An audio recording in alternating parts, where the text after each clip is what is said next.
Baiklah, perkenalkan nama saya Nia Andriani Pardede.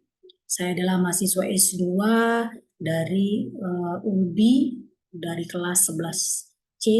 Izinkan saya menjelaskan beberapa eh, hasil dari eh, case study dari Amazon.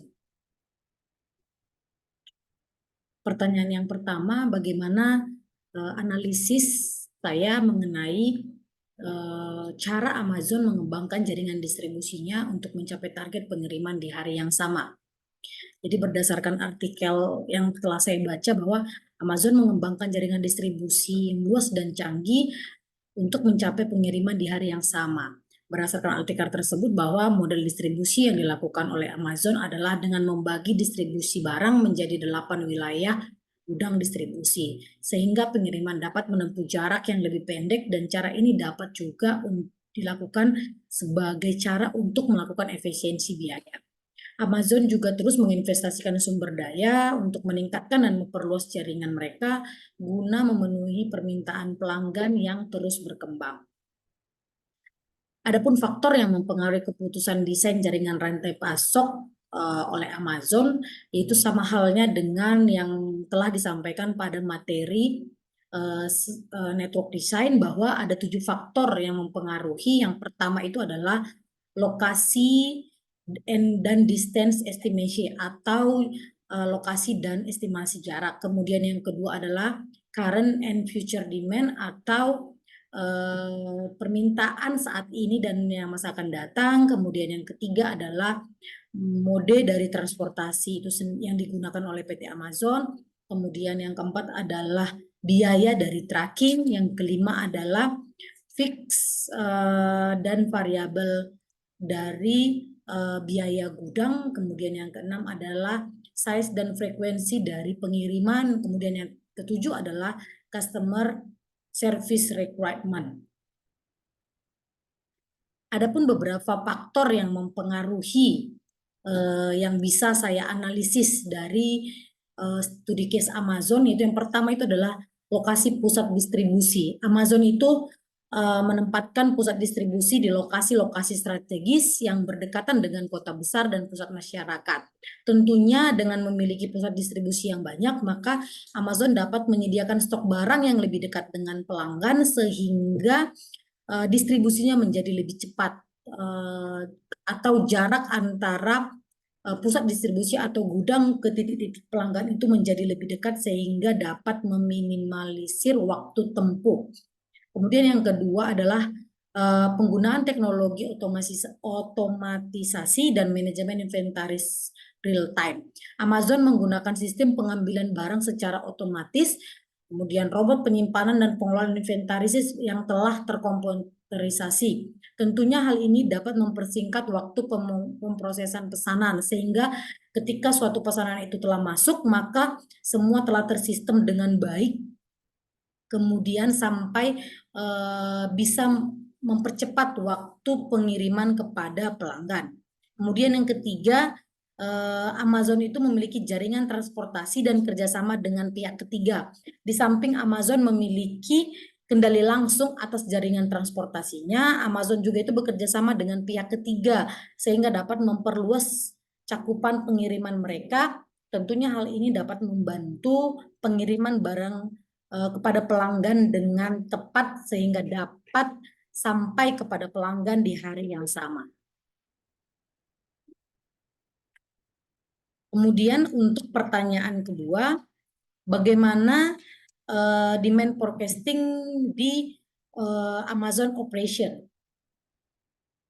Berdasarkan artikel tersebut bahwa Amazon menggunakan berbagai teknik dan model peramalan untuk memprediksi permintaan para pelanggan, seperti yang pertama, Amazon itu memiliki analisis data historis, di mana Amazon menganalisis historis penjualan dan memahami pola permintaan di berbagai waktu, musim, dan wilayah.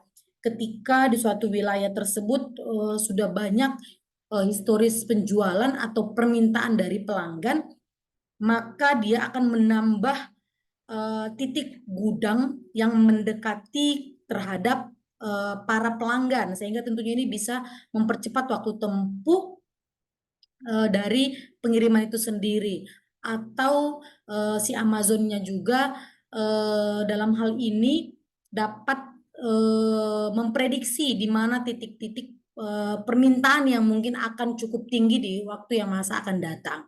Kemudian yang kedua, Amazon itu memiliki data analis data pelanggan.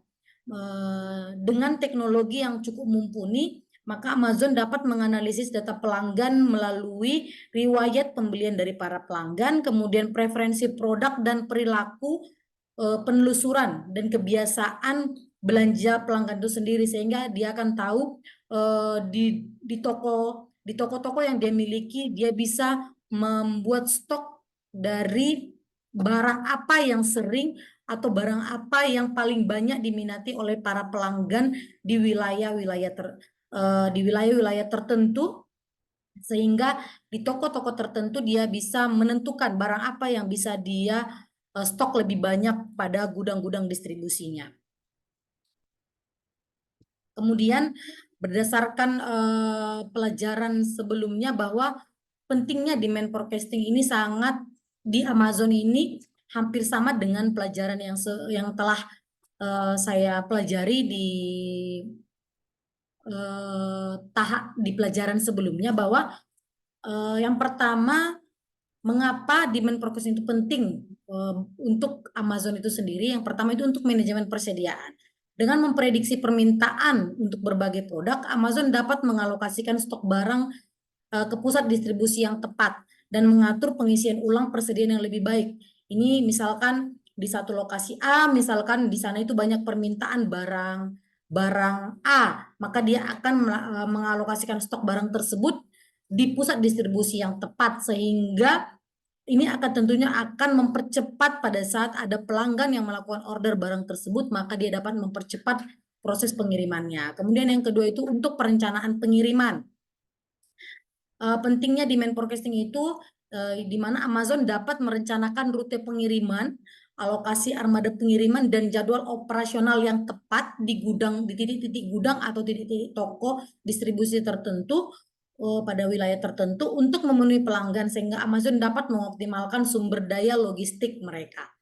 Kemudian yang ketiga, pentingnya demand forecasting itu adalah untuk pengelolaan tenaga kerja, yaitu dengan memperkirakan permintaan itu sendiri, maka Amazon dapat mengatur jadwal tenaga kerja yang lebih baik dan memastikan bahwa tenaga kerja yang mereka miliki itu sudah cukup untuk memenuhi permintaan pelanggan di masa yang akan datang. Misalnya pada saat ada hari belanja yang dimana banyak permintaan dari pelanggan, maka dengan adanya perkiraan atau demand forecasting ini, maka tentunya si Amazon sudah mempersiapkan tenaga kerja yang lebih baik untuk memastikan bahwa permintaan pelanggan tersebut akan terpenuhi. Kemudian yang keempat itu untuk pengelolaan infrastruktur dari si Amazon itu sendiri. Maka dengan melakukan memperkirakan permintaan, maka Amazon dapat merencanakan kapasitas dan infrastruktur yang baik untuk melakukan investasi yang diperlukan untuk memenuhi permintaan dari pelanggan. Di mana tentunya untuk wilayah-wilayah tertentu yang dimana permintaan pelanggan cukup tinggi, maka nanti si Amazon ini dapat memperkirakan bahwa di sana itu sudah bisa diputuskan untuk membentuk atau menginvestasi titik distribusi yang baru atau tidak, atau hanya perlu untuk menambah transportasi di titik distribusi yang lainnya yang mendekati atau bahkan menentukan bahwa di titik tersebut perlu ditambah titik-titik distribusi yang baru.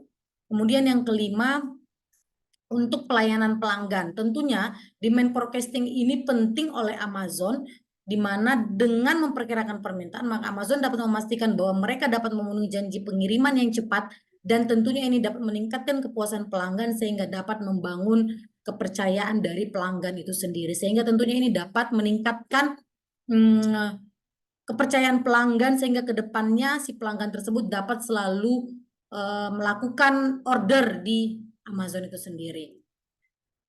Oke, baiklah, mungkin itu saja yang menurut saya atau analisis saya terhadap case study dari artikel Amazon. Demikian saya sampaikan, kurang lebihnya mohon maaf. Akhir kata saya ucapkan terima kasih.